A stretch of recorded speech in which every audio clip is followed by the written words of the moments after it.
The offer is to dismiss those. You don't have to. I'll defend myself against them. Please call the other cops in. No, Bring I'm not. I'll take over level. No. Make sure he's there. Mr. Hicks. I see him in the neighborhood anyway. Your Honor. Mr. Hicks. So you can't punish me for any of this. Heimer or Himmer Hicks. Names for the record, attorney first. Hey, police court, Harry Boffin on behalf of the defendant, sir. Would you state your name for the record? Albert Heimer Hicks Jr. Thank you. Good morning. The defendant Good morning, Your Honor. That he does not wish to be represented by counsel this morning. I will remain in a potential advisory capacity just in case. Okay. Is that correct, Mr. Hicks? Yes, that's correct. Okay. You know that, so let me see what's happening here. I see an offer that ends up dismissing a lot of matters. I can't be your lawyer, so I'll just tell you what's here. And Corporal Spidell is here. See what I'm just trying to make sure I understand the offer.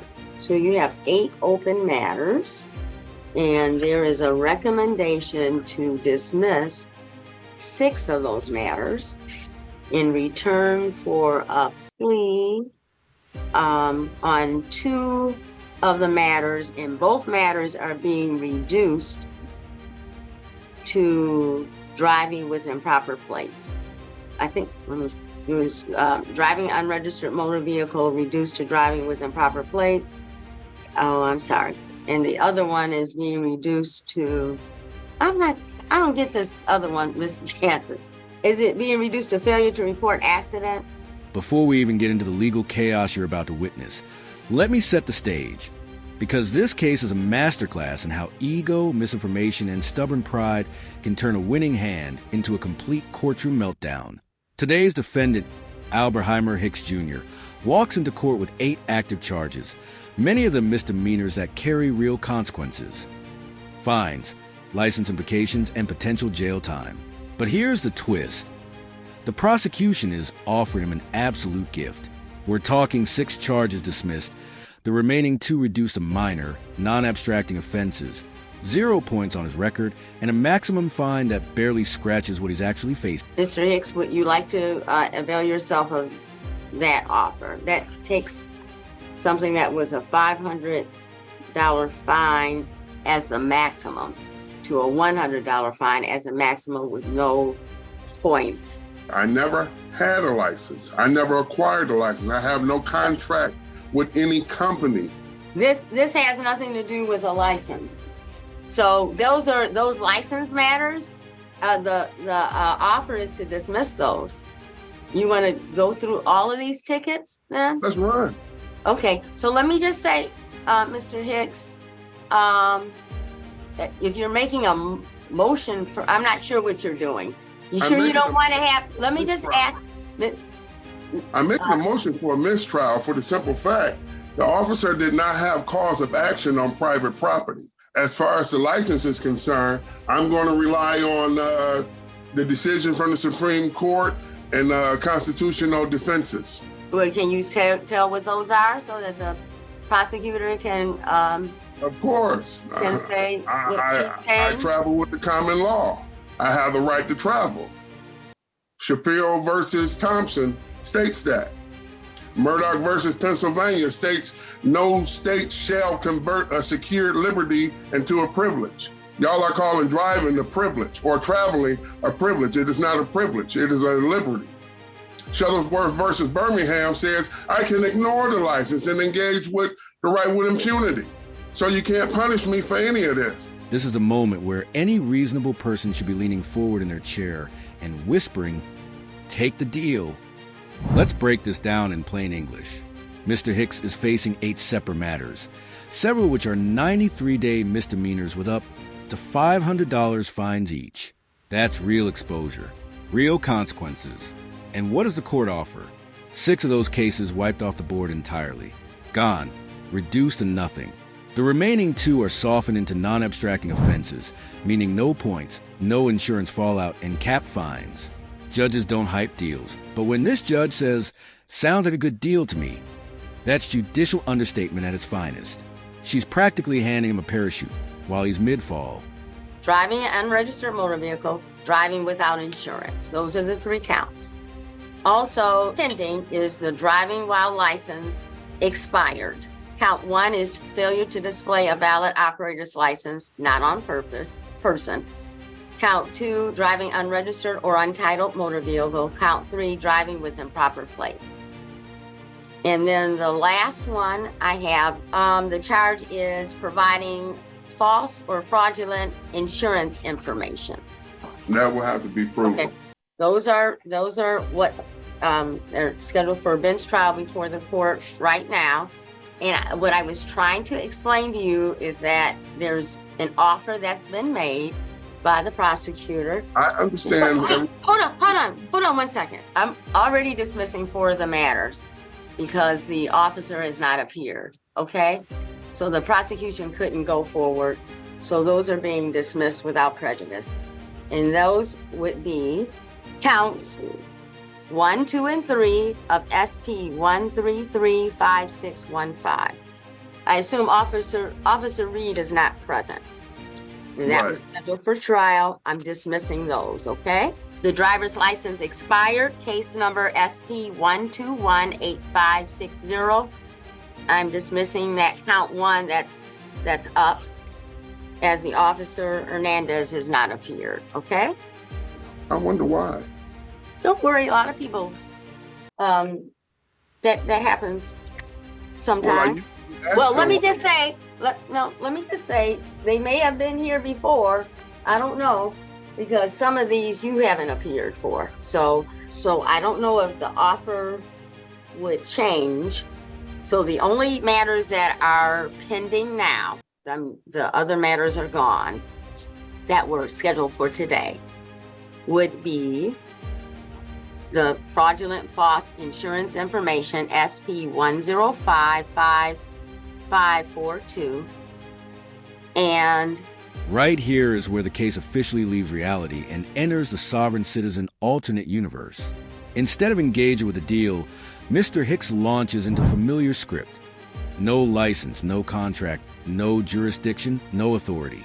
He insists he has never entered into an agreement with the state, as if traffic laws function like optional service terms. This argument has been rejected thousands of times in courts across the country, yet sovereign citizens cling to it like gospel. What's especially striking is the confidence.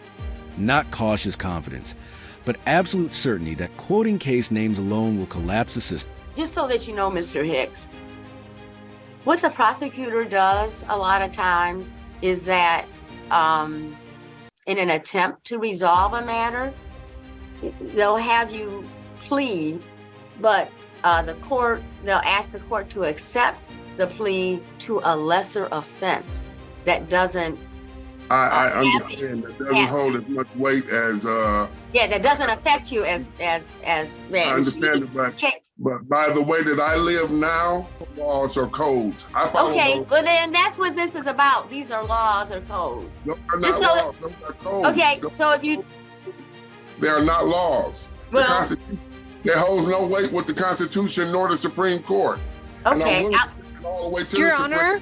Mr. Hicks, just hold on, please. I'm just trying to get. Because it seems like you're trying to talk me into something. I'm not trying to. Absolutely not. From Mr. the Department of Transportation. Mr. I Hicks. have nothing to do with them. Never had a contract with them. Okay, Mr. Hicks. I'm not trying to talk you into anything. I just want you not to come back and say that I didn't explain something to you. And I am not your lawyer.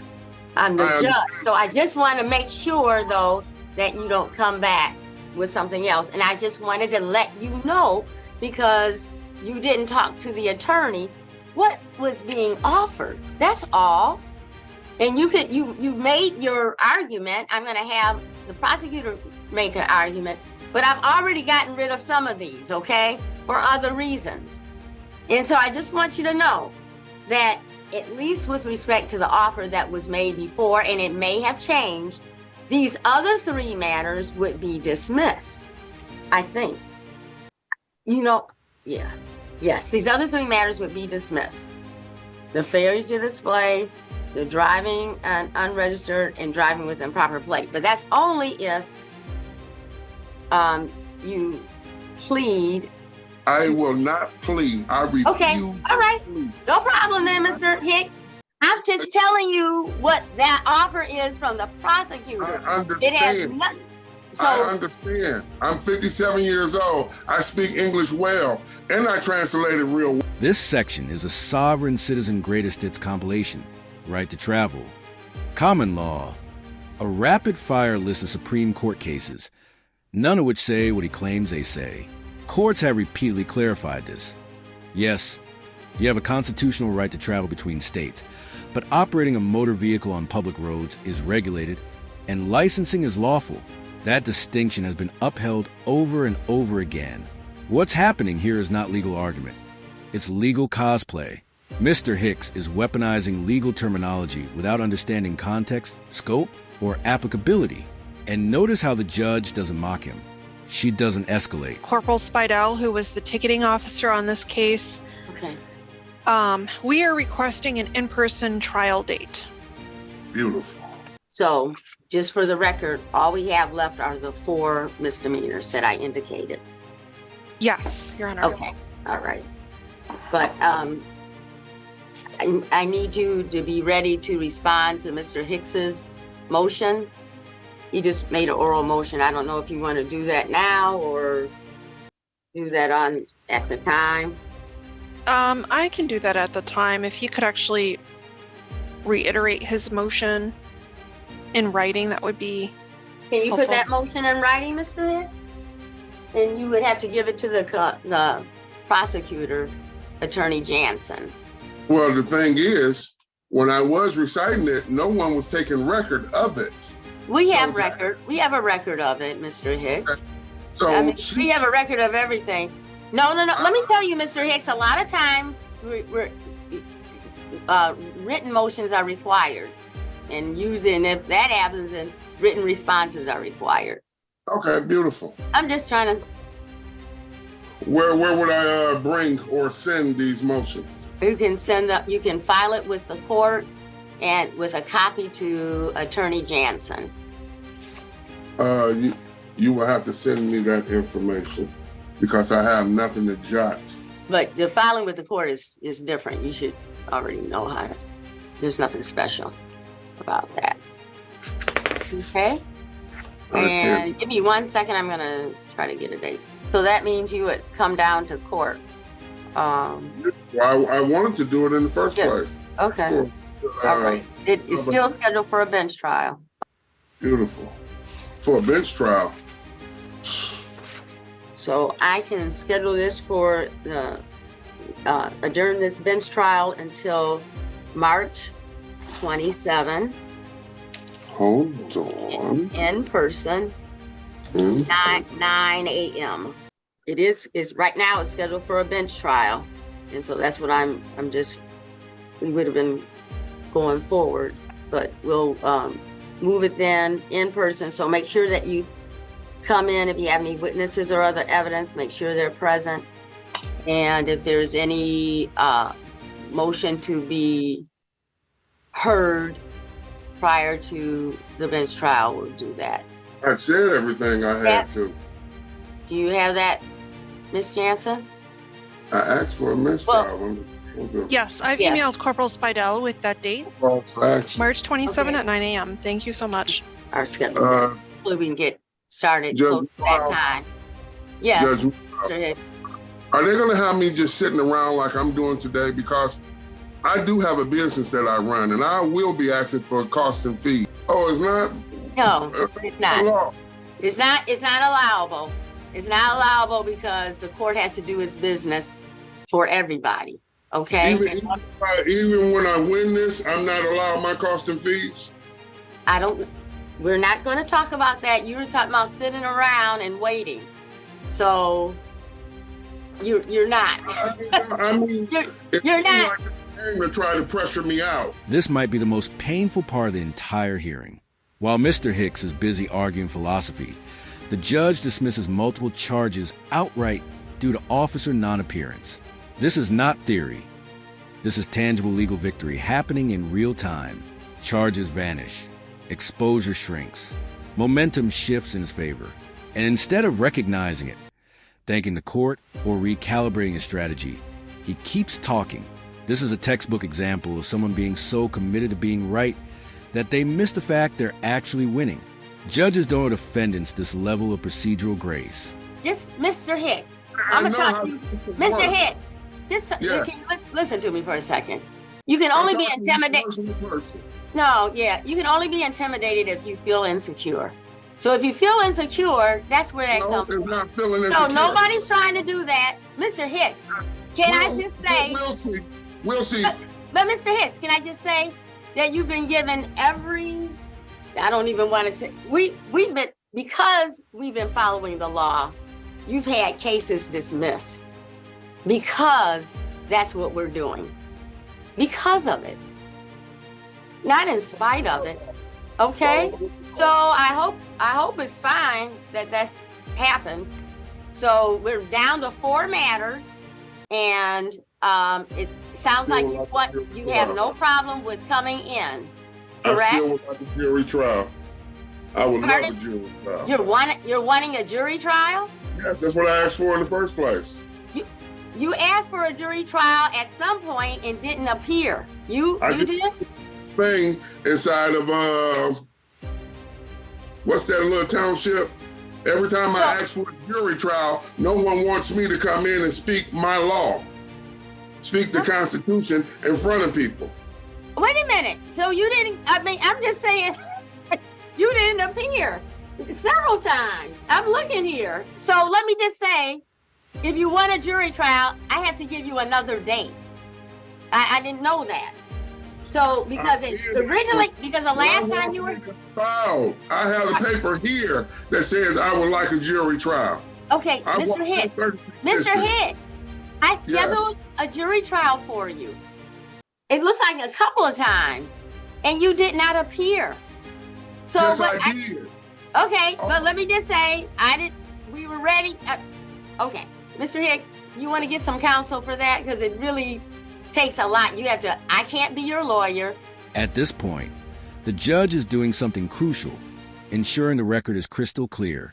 She explains what plea reductions actually mean, why prosecutors offer lesser charges, and how accepting one does not equal admitting the original allegation.